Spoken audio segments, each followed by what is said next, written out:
কোথাও ঘুরতে যেতে যতটা এক্সাইটেড লাগে ঠিক সেরকমই সেই সুন্দর জায়গা থেকে বাড়ি ফিরে আসতে কিন্তু ততটাই আপসেট লাগে। হ্যালো এভরিওয়ান, আমি পূজা। আমার নতুন একটি ভিডিওতে তোমাদের সকলকে স্বাগতম জানাই। পন্ডিচেরি যে কটা দিন ছিলাম সে কটা দিনের সব কটা দিনেরই আর কি ব্লগ তোমাদের সাথে শেয়ার করেছি।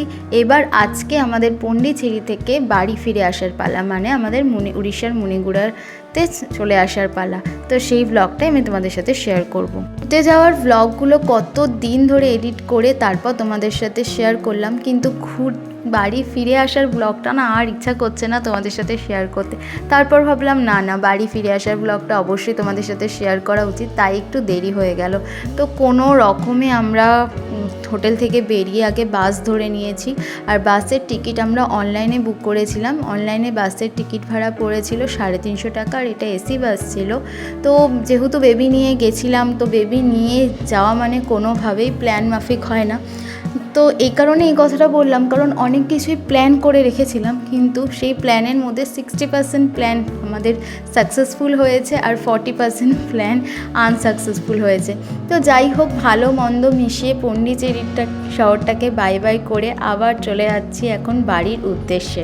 তো পন্ডিচেরি থেকে আমরা কোয়েম্বাটুর বাস স্ট্যান্ড গিয়ে সেখান থেকে আবার কোয়েম্বাটুর থেকে আবার পেরাম্বুর চলে এসেছি।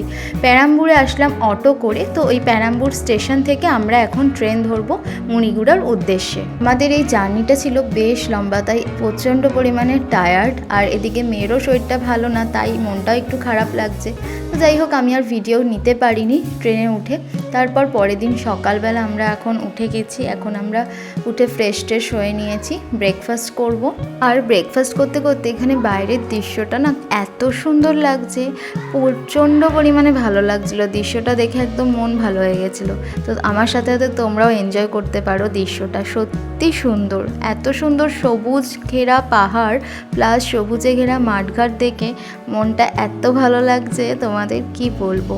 প্রত্যেকটা রাজ্যের আলাদা আলাদা রকম সৌন্দর্য। এখন আমরা রয়েছি অন্ধ্রপ্রদেশে, আর দেখো কত ভালো লাগছে। চোখের সামনে ধুধু প্রান্ত মাঠ, তার উপরে আবার পাহাড়, পাহাড়ের ওপরে আবার বাড়িঘর, আর আমি ওই দূর থেকে দেখতে পাচ্ছি একটা ছোট্ট মন্দিরও। তো যাই হোক, তোমরা হয়তো অতটা খেয়াল করতে পারছো না যেহেতু আমি চাক্ষুষ দেখেছি। তো এখানে আবার ধানের গোলাও কি সুন্দর তৈরি করেছে, বেশ ভালো লাগছে। আর এদিকে এসে আমার মেয়ে লুকোচুরি খেলছে পাপার সাথে। কি করবে, ট্রেনে তো কিছু না কিছু অ্যাক্টিভিটি করে সময় কাটাতেই হবে, ওর সাথে সাথে বেশ আমরাও মজা পাচ্ছি। তো তারপর চলে আসলাম জার্নি করে এতটা মুনিগুড়া। তো মুনিগুড়া চলে এসে এখন আবার টোটো ধরে আমাদের বাড়ির উদ্দেশ্যে রওনা হব। মুনিগুড়া স্টেশন থেকে আমাদের বাড়ির ডিস্টেন্স খুব একটা বেশি নয়, 1 কিলোমিটার বা 1.5 কিলোমিটারের ভেতরেই। তো চলো এখন বাড়িতে যাই, বাড়ি ফিরে রেস্ট করি আগে। মানে রেস্ট করার থেকেও সব থেকে বড় কথা আগে ফ্রেশ হয়ে নেবো। কি যে অস্বস্তি লাগছে। বাড়ি ফিরে এখন শুয়ে আছি, খুব টায়ার্ড, বুঝতেই পারছো। টায়ার্ড হওয়াটাই তো স্বাভাবিক।